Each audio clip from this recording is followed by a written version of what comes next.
मित्रों नमस्कार। 27 तारीख को रथ यात्रा मुहूर्त है। भगवान जगन्नाथ जी की रथ यात्रा इस समय निकाली जाएगी और चूँकि नाथ ही उनका जगन्नाथ हैं, जगत के नाथ हैं और उनकी रथ यात्रा होनी है। कलयुग की समाप्ति, सतयुग का शुभारंभ और कलयुग की समाप्ति पर भगवान जगन्नाथ का अवतार, ये सब जो संकेत हैं, ये सारे संकेत ये प्रदान करते हैं कि आपकी स्थिति में बहुत अच्छा सुधार आएगा और यह देश नए रूप से आपके सामने जागृत होगा। तो एक तो स्थिति ये बनती है और दूसरी स्थिति ये बनती है, जब भी कोई सृजन होता है तो विसर्जन भी जरूरी होता है, तो बहुत सारी चीज़ें नेगेटिव हो जाती हैं। तो अभी जो परिस्थिति बन रही है कल की रथ यात्रा की, यह परिस्थिति संकेत बहुत अच्छे प्रदान नहीं कर रही है। वैसे भी 3 वर्षों से हम लगातार देख रहे हैं, पहले तो भगवान जगन्नाथ का विग्रह ही इनसे जो लोग उठा के रखते हैं उनसे नहीं रख पाया, बड़ी परेशानी का सामना करना पड़ा। पिछले वर्ष यदि हम देखते हैं तो बलभद्र जी रथ पे से नीचे गिर गए, तो ये भी बहुत अच्छा संकेत उनका नहीं था और दुनिया वर्ल्ड वार की तरफ भी आगे बढ़ रही है। अब तीसरा संकेत रथ यात्रा की जो कुंडली बन रही है, रथ यात्रा तृतीया शुरू हो जाएगी 11:29 पर और मुझे 1 से 3 बजे के अंदर अंदर रथ यात्रा का शुभारंभ होगा। और इस समय में यदि हम कुंडली बनाते हैं तृतीया तिथि प्रारंभ की, तो कन्या लग्न में ये सारी स्थिति बनती है। मंगल केतु 12वें स्थान पर हैं, बुध चंद्र एकादश भाव में, गुरु सूर्य 10वें भाव में, शुक्र 8वें भाव में, शनि है 7वें भाव में और राहु है 6ठे स्थान पर। अर्थात ग्रहों का जो कॉम्बिनेशन से बड़ा उल्टा बना हुआ है। मंगल केतु का योग 12वें स्थान पर बिल्कुल ठीक नहीं होता, बुध चंद्र बहुत अच्छे होते नहीं हैं, सूर्य गुरु 10वें भाव में ये ठीक नहीं होते हैं, शुक्र 8वें भाव में ठीक नहीं होता है और शनि 7वें भाव में ठीक नहीं होता, राहु अवश्य ठीक है इनका 6ठे स्थान पर। तो ऐसे जो ग्रह योग इस समय में बन रहे हैं, ये विपरीत ग्रह योग बन रहे हैं और इन ग्रह योगों की यदि हम बात करें तो यहाँ पर चक्रवर्ती राजयोग बन रहा है, सकट अम्ला योग बन रहा है, सरल योग है, ये योग हैं, करण योग है, मृत्यु योग है, पुनर्जन्म योग है, ब्रह्मलोक योग है। इस तरीके के जो योग इसमें बन रहे हैं, ये सब प्रकृति परिवर्तन के संकेत प्रदान कर रहे हैं। और दूसरी स्थिति यदि हम इसको महादशाओं के अंतर पर देखें तो शनि में बुध की अंतर्दशा है और बुध का वैसे ही फिर द्वितीय भाव और सृजन का ये भाव है। तो संकेत बहुत अच्छे प्राप्त नहीं हो रहे हैं कल की रथ यात्राओं से।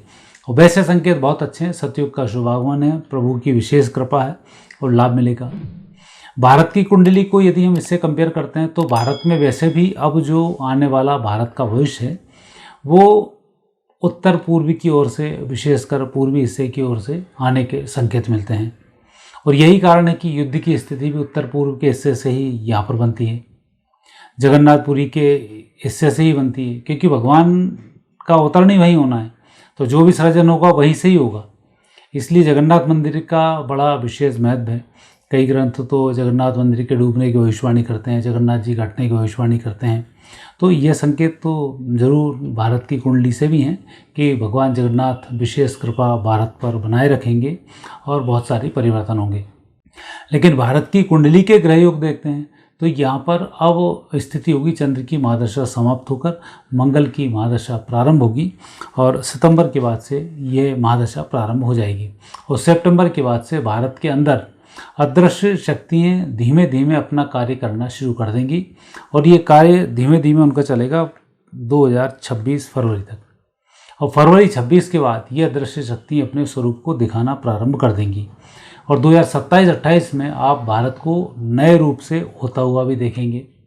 और ये समस्त जो संकेत हैं, ये संकेत जगन्नाथ जी की कल की यात्रा से भी दिखाई दे रहे हैं। जो यात्रा भगवान जगन्नाथ जी की होने वाली है, बहुत श्रेष्ठ यात्रा उस दृष्टि से कही जा सकती है कि कई ऋषि मुनि, कई वृक्ष, कई जानवर और कई प्रकार के साधक भगवान प्रभु के प्राकट्य का इंतजार कर रहे हैं, तो उनके लिए तो बहुत अच्छा है। लेकिन जिस तरह से प्रकृति भी चल रही है, इसमें पूर्ण परिवर्तन के योग बनते हैं, तो इसलिए बहुत अच्छी यात्रा ये नहीं होगी। अनहोनी के बहुत सारे संकेत यहाँ पर मिलते हैं और विशेषकर श्री विग्रह के साथ, रथ के साथ ये स्थिति बहुत बेहतर नहीं होगी और हो सकता है मंगल केतु हैं, विध्वंसात्मक अग्नि हमला, आतंकी हमला, इस तरीके के योग भी इसमें नेगेटिव थोड़े से दिखाई देते हैं।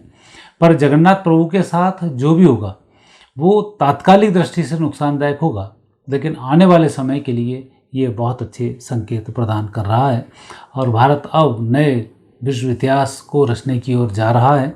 चाहे रक्षा क्षेत्र हो, चाहे खाद्यान्न का क्षेत्र हो, चाहे हमारे ट्रांसपोर्टेशन का क्षेत्र हो और चाहे हमारे इलेक्ट्रॉनिक्स का क्षेत्र हो, हर क्षेत्र में अब नंबर 1 बनने की स्थिति दर्शाता है।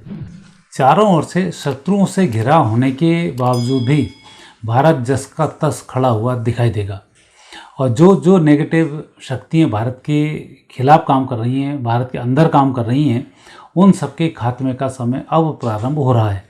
आप खुद ही देखेंगे भारत में चारों तरफ से जब हमला होकर भारत की जो अदृश्य शक्तियाँ किस प्रकार से इन हमलों का मुकाबला करेंगी। अभी भारत की सत्ता भी बहुत अच्छे हाथों में प्रभु कृपा से ही है। एक नरेंद्र मोदी ऐसा सशक्त व्यक्ति, आज पूरी दुनिया उनको मान रही है, ऐसा व्यक्ति हमारे देश का प्रधानमंत्री है और आने वाले प्रधानमंत्रियों की लाइन में भी जो प्रधानमंत्री और हैं वो भी सबसे एक से एक धुरंधर हैं। तो भारत के पास अभी प्रतिभाओं की कमी बिल्कुल भी नहीं है और परिस्थितियाँ बेहतर होती जा रही हैं। बिगड़ने के साथ साथ परिस्थितियों में सुधार के बहुत अधिक संकेत मिलते हैं। समय जरूर अच्छा नहीं है क्योंकि विध्वंस जब होता है, युद्ध जब होता है, खर्च होता है, परिस्थिति बिगड़ती है, लेकिन जब सृजन होकर कोई नई बात आती है तो उसकी खुशी भी होती है। तो इसलिए भारत आने वाले समय में सनातन की एक लंबी यात्रा तय करने वाला है। जगन्नाथ भगवान की यात्रा इसमें महत्वपूर्ण स्थान रखती है। यात्रा के बाद भगवान जगन्नाथ जी का मूल स्वरूप भी अब साधकों को दिखना प्रारंभ हो जाएगा। ऐसे ग्रहयोग जो बन रहे हैं, यह ग्रहयोग भारत के भविष्य की ओर अच्छा संकेत प्रदान कर रहे हैं और आने वाले समय में सनातन धर्म की विजय की ओर भी उत्तम संकेत प्रदान कर रहे हैं। मित्रों, आज मुझे आज्ञा दीजिए, फिर नए विषय के साथ आपसे भेंट होगी। जय जगन्नाथ।